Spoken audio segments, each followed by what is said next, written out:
Hi, welcome back. Forget eating our lunch. China is coming for everything in the kitchen. A new report claims before it was shot down, the now infamous Chinese spy balloon gathered intelligence from U.S. military sites and transmitted the information back to Beijing in real time. Meaning we let it survey the U.S. for 8 days before we did anything about it. And please keep in mind, President Biden claimed the balloon was nothing to worry about. And the Pentagon today pushing back on the new report, claiming any intel it harvested has, quote, little value. Watch. But in terms of transmission back to the PRC and what was able to be transmitted back, I just don't have further information for you at this time. As of right now, we're still doing an assessment of what exactly the intel was that China was able to gather. But we do know that the steps that we took provided little additive value for what they've been able to collect on from satellites before. You don't know that. As you recall, the spy balloon was shot down February 4th, just off the coast of South Carolina. So did the Biden administration risk our national security with that week-long jaunt? Here to discuss, South Carolina Republican Congresswoman on the House Oversight Committee, Nancy Mace. Congresswoman Mace's district is right on the South Carolina coast. Welcome back to the show. Thank you so much for having me this evening. So what was going through your mind as you're seeing this spy balloon field trip across the country and land right in your backyard? Well, as you mentioned, Kennedy, for 8 days, the president of the United States allowed that balloon to traverse or travel across the entire United States. And he told the American people that we couldn't shoot it down. We had to wait till it got over the ocean. Meanwhile, a week later, 3 other devices were shot down over U.S. skies, right? And come to find out, it took data from our military sites, and it went over and scanned some of those sites more than once or multiple times and transmitted that information back to China in real time.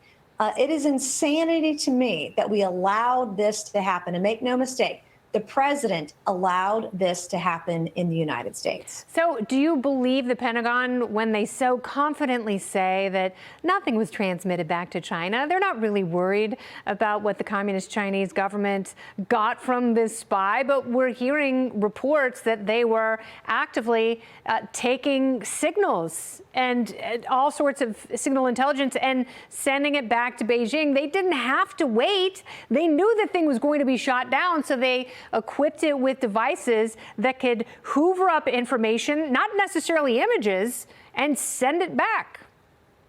Well, that's what China does, right? They put their devices, they record information and data from their adversaries all around the world. And this isn't the first time there's been a balloon over the skies of different countries not named China in this on Earth. And so we've seen that over and over again. And they put these devices in all kinds of things that I can't even go into because I learned about those in a classified setting in a SCIF.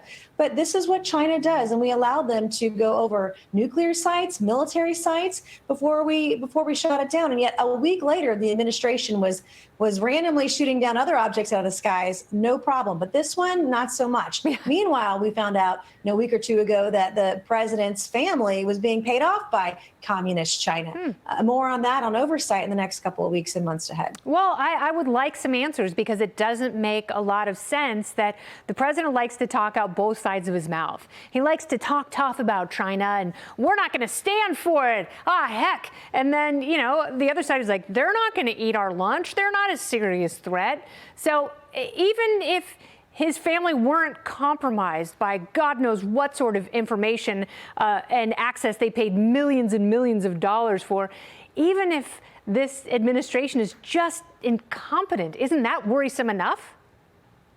Right. No, for sure. But you got to wonder if there's some sort of conflict of interest. But we allow this sort of thing to happen. And with the advances in technology that we are seeing and with the advent of AI, we all should be worried. And so the American taxpayer should be demanding answers from the president of the United States. And I don't care if they have an R or a D by their name. We should not allow this to happen over military sites and nuclear sites in this country. Yeah. Because whatever devices they're using, they're transmitting data back to communist China. That is what they do. They put it in all sorts of devices around the world. So we're worried that TikTok is harming children by accessing their private information, but what about the sensitive and top secret information, the signals that they were gathering and gleaning from our most nuclear sensitive sites. military sites? I mean, that seems insane to me that they're angry about TikTok and want to ban it, but are wholly unserious about these spy apparatuses that are just, you know, they're flying around like balloons at a 3-year-old's birthday party.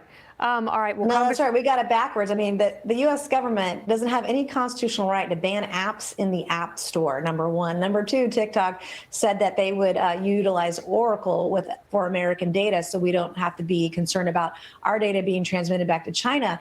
And yet TikTok's all the rage right now and trying to ban it. And yet this is happening in our own backyard.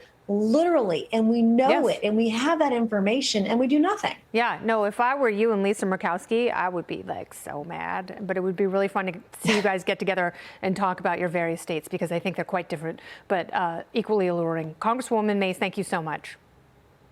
Thank you.